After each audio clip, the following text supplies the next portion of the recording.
नमस्ते, जय हिंद। चलो आज फिर से हम हाजिर हैं एक नई कहानी के साथ जिसका टाइटल बेहद ही खूबसूरत है, बेटी। चलो फिर शुरू करते हैं। शहर के सबसे बड़े अस्पताल में इस समय हड़कंप मचा हुआ था। अस्पताल की विशाल इमारत के सामने राजनीतिक दल, महिला मोर्चा और अस्पताल में भर्ती धनाढ्य और समाज में अच्छी रसूख रखने वाले परिवार की बहू को डिलीवरी के लिए भर्ती किया गया था।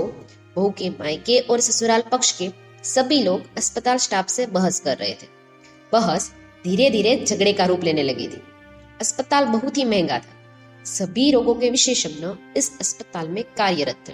अस्पताल के प्रबंधक मालिक के सामने शेठ हरदयाल क्रोधित मुद्रा में खड़े चीख रहे थे। कहाँ है हमारा खानदान का वारिस? किसे बेच दिया? कहाँ गायब कर दिया? मैं आपका इस चिकित्सा व्यापार को बंद करवा दूंगी। आप जानते नहीं मुझे। अस्पताल के मालिक, प्रबंधक, प्रधान डॉक्टर सर्वेश सक्सेना ने करोड़ों की लागत से चिकित्सा का व्यवसाय शुरू किया था। उनके इस विशाल एयर कंडीशन अस्पताल में पहले भी कई तरह की अफवाहें उड़ चुकी थी, लेकिन वह सारी अफवाहें हवा होकर इसलिए रफा दफा हो गई क्योंकि दूसरे नर्सिंग होम्स और सरकारी अस्पताल से गरीब मध्यम वर्ग की किडनी आंखें निकालकर यहाँ लाई गई थी और बड़े लोगों के शरीर में लगाई थी करोड़ों लेकर। लेकिन इस दफा मामला दूसरा था। इस निजी अस्पताल में कोई गरीब और मध्यम वर्गीय आदमी तो आने की हिम्मत ही नहीं कर सकता था। सब धन कुबेर, व्यापारी, राजनीतिक, प्रशासनिक क्षेत्र के उच्चतम लोग ही आते थे। इस बार शेठ हरदयाल की बहू को लड़का हुआ था और थी लड़की। सर्वेश सक्सेना ने लगभग गिड़गिड़ाते हुए कहा, शेठ साहब, आप लोगों के लिए हम क्या क्या नहीं करते। क्या आपके साथ धोखा करेंगे? यकीन मानिए, लड़की ही हुई थी। नर्स ने गलती से फॉर्म में लड़का लिख दिया। मैं कुछ नहीं सुनना चाहता। मेरे खानदान में आज तक लड़की पैदा नहीं हुई। मेरे चारों लड़कों के यहाँ दो दो लड़के हुए हैं। खुद मेरे पिता के 4 लड़के थे। क्या आप हमारी वंश परंपरा को झुठला देंगे? लड़के होना हमारे खानदान के जीन में है। मैं हमारा बच्चा वापस करो, जिसकी लड़की है उसे वापस करो। मैं अभी नर्स को बुलवाता हूँ। सर्वेश सक्सेना के पास रखी घंटी बजाई। चपरासी दौड़कर अंदर आया। उसे देखकर सर्वेश सक्सेना ने कहा, कौन सी नर्स थी डिलीवरी वार्ड में? तुरंत भेजो। पल भर में नर्स प्रकट हुई, डरी सहमी घबराई से। तुमने डिलीवरी करवाई थी? सर। क्या हुआ था? जी बेटी। फिर फॉर्म में बेटा क्यों लिखा? सर गलती से। हरदयाल चीख पड़ा, गलती से नहीं हुआ कुछ भी। तुमने सही लिखा है फॉर्म में। ये बताओ कितने रुपये मिले तुम्हें बच्चे को दूसरे को देकर लड़की रखने के लिए? मैं तुम्हारी नौकरी खा जाऊंगा, तुम्हारा करियर चौपट कर दूंगा, जेल भिजवा दूंगा। सच सच बताओ, कहाँ है हमारा पोता? सर लड़की ही हुई थी, मेरा विश्वास कीजिए, गलती से लिख गया जल्दी जल्दी में। ऐसे नहीं मानोगी। हरदयाल चीखे। फिर पलटकर डॉक्टर सर्वेश से बोले, मैं आपको चंद घंटों की मोहलत देता हूँ, अपनी गलती सुधार लीजिए, वरना परिणाम भुगतने को तैयार रहिए। गुस्से में लाल हरदयाल बाहर निकल गए। जिस कक्ष में उनकी बहू भर्ती थी उसके बाहर का परिवार खड़ा था। उन्होंने कहा, यहाँ रुकने की किसी को जरूरत नहीं, सब घर जाओ। मैं अपना पोता लेकर ही वापस आऊंगा, यहाँ सिर्फ हरपाल रुकेगा। उन्होंने हरपाल से कहा, जाओ बहू को दिलासा दो, मैं तब तक पुलिस मीडिया से बात करता हूँ। हरदयाल बाहर निकल गए। हरपाल ने कमरे में प्रवेश किया। अपनी पत्नी के सिर पर प्यार से हाथ रखते हुए कहा, चिंता मत करो, हमें हमारा बेटा मिल जाएगा। हरपाल की पत्नी पार्वती ने कहा, अब इस बच्ची को अपनी किस्मत समझकर स्वीकार कर लीजिए। हरपाल की आंखों में खून उतर आया। चीख पड़ा, क्या कह रही हो? हमारा बेटा हुआ था, मैं दूसरों का पाप नहीं चाहिए। हमारे खानदान में सिर्फ बेटे पैदा होते हैं। अगर बेटी मेरी भी होती तो भी नहीं अपनाता। क्या मुंह दिखाऊंगा अपने खानदान को? अपने पिता के सामने क्या कहूंगा? ये कि बाबूजी मैं लड़की का बाप बन गया। क्या इज्जत रह जाएगी मेरी अपने भाइयों के बीच? कभी बंटवारा हुआ तो क्या मिलेगा मुझे बाबूजी से? कानी कोड़ी भी नहीं। पार्वती जी ने उदास स्वर से कहा, यदि लड़की पैदा होती तो क्या आप मार डालते? हरपाल ने गुस्से से कहा, यदि नहीं भी मारता तब तुझसे बच्चे जन्माता जब तक कि लड़का नहीं हो जाता। मैं क्या बच्चा जनने वाली मशीन हूँ? व्यर्थ बहस नहीं करना चाहता। नर्स की गलती लिखित रूप से पकड़ी गई है। हमारा बेटा बदला गया है। हमारे साथ धोखा हुआ है। का रुद्र रूप देखकर पार्वती अंदर तक सिहर गई। उसने चुप रहना ही उचित समझा। हरपाल के बाहर निकलते ही वह मुन्नी मुन्नी बेटिया से दुलार करने लगे। बड़े लोगों की बातें तेजी से फैलती है। मामला शेठ हरदयाल और शहर के सबसे नामी गिरामी अस्पताल का था। सो मीडिया ने भी जोर शोर से प्रचार शुरू कर दिया। अस्पताल में बदला गया बच्चा। जेठ हरदयाल मीडिया वालों से, राजनीतिक दलों, स्वयंसेवी संगठनों, महिला मोर्चा वालों से मुखातिब थे। वे उदास होकर गले गले से अपने पोते की चोरी का इल्जाम अस्पताल प्रबंधक पर लगा रहे थे। दल, संगठन, मोर्चा के लोग अस्पताल प्रबंधक मुर्दाबाद के नारे लगा रहे। राजनीतिक दल बड़ी कार्यवाही की मांग कर रहे थे। मीडिया वाले अंदर पहुंच गए। उन्होंने डिलीवरी करवाने वाली महिला, डॉक्टर और नर्स पर प्रश्नों की बौछार दी। बच्चा कब हुआ था? बदला गया? कितने रुपयों में बेचा आपने अपना जमीन? डॉक्टर भगवान होता है। इतने रुपयों के लिए आप लोग हैवान बने।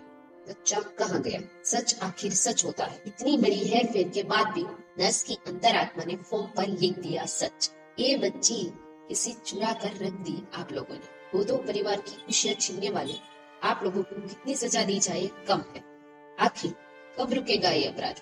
डॉक्टर और नर्स से जवाब देने के लिए मुंह खोलते तुरंत प्रश्नों की बौछार लगा देते मीडिया वाले। उन्हें अपनी बात रखने का मौका ही नहीं मिला। इस पर भी मीडिया ने टिप्पणी की। बच्चा बदलने वालों की बोलती बंद। अस्पताल प्रबंधक ने डॉक्टर और नर्स को बुलाकर कहा, आप लोगों की वजह से ये सब तमाशे हो रहे हैं। लोग थूक रहे हैं हम पर, हमारे अस्पताल पर। डॉक्टर लीना ने कहा, सर आप विश्वास कीजिए, बेटी ही हुई है। उन्होंने कहा आपकी बात। सर्विस सक्सेना ने गुस्से से कहा, सर नर्स से लिखने में गलती हो गई, उसका इतना बड़ा तमाशा बना रहे हैं ये लोग। लीना ने कहा, मुझे तो लगता है कि उन्हें बेटी ही नहीं चाहिए। देखिए डॉक्टर साहिबा, नर्स ने फॉर्म में लड़का पैदा होना लिखा, लिखित बात ही सबूत होता है। फिर लाल हरदयाल इस बात को मानने को तैयार नहीं है। आप दोनों की नौकरी तो गई समझे। सर आप बच्ची की माँ से पूछ लीजिए, नॉर्मल डिलीवरी हुई है, कोई सीजन नहीं हुआ है कि माँ बेहोश है। से भी मालूम है कि बेटी हुई है उसके गर्भ से। फिर माँ कौन मानेगा? क्या उसको अपने प्रति एक कहानी होगा? ये माता पिता से नहीं कहा होगा। और बात बेटी की है। मुझे लोगों को दिखाने के लिए अस्पताल की इज्जत बचाने के लिए आप लोगों को नौकरी से निकालना है। आपको जो कहना हो तो पुलिस से कहिए। लोगों को मामले में गलती नहीं चलते, आप लोग जा सकते हैं। ये वाले से बातचीत करते हुए डॉक्टर सर्विस ने कहा, अस्पताल का प्रमुख होने के नाते मैंने तुरंत कार्यवाही करते हुए डॉक्टर लीना और नर्स को नौकरी से निकाल दिया है। हम अपने स्तर पर कार्यवाही कर रहे हैं। मैं उम्मीद करता हूँ कि जल्द ही लाल हरदयाल का उनका पोता मिल जाएगा। खबर तेजी से प्रसारित हो रही थी।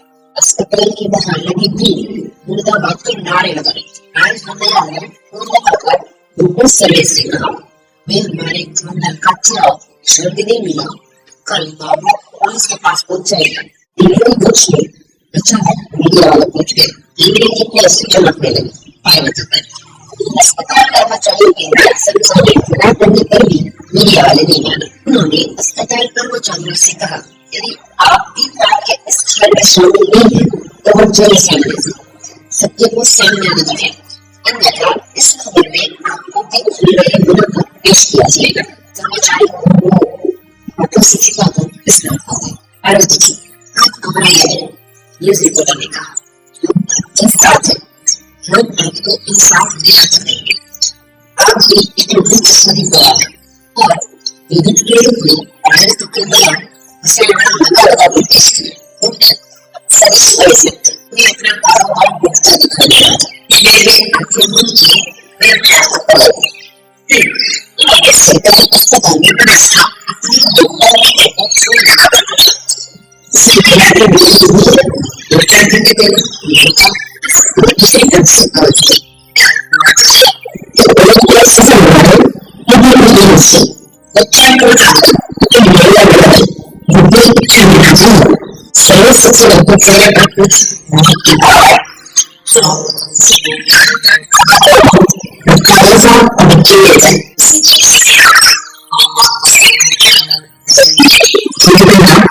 व्यवस्था अपनी अपना विश्वास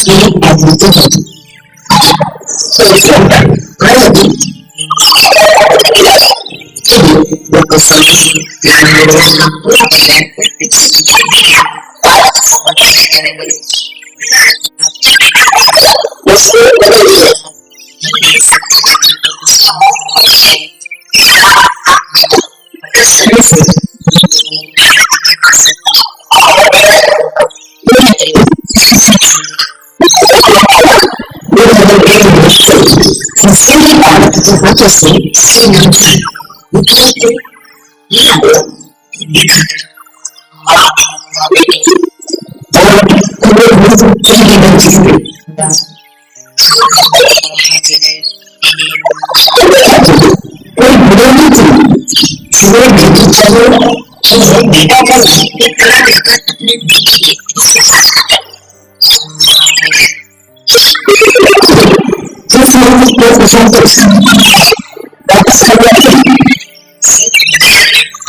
you.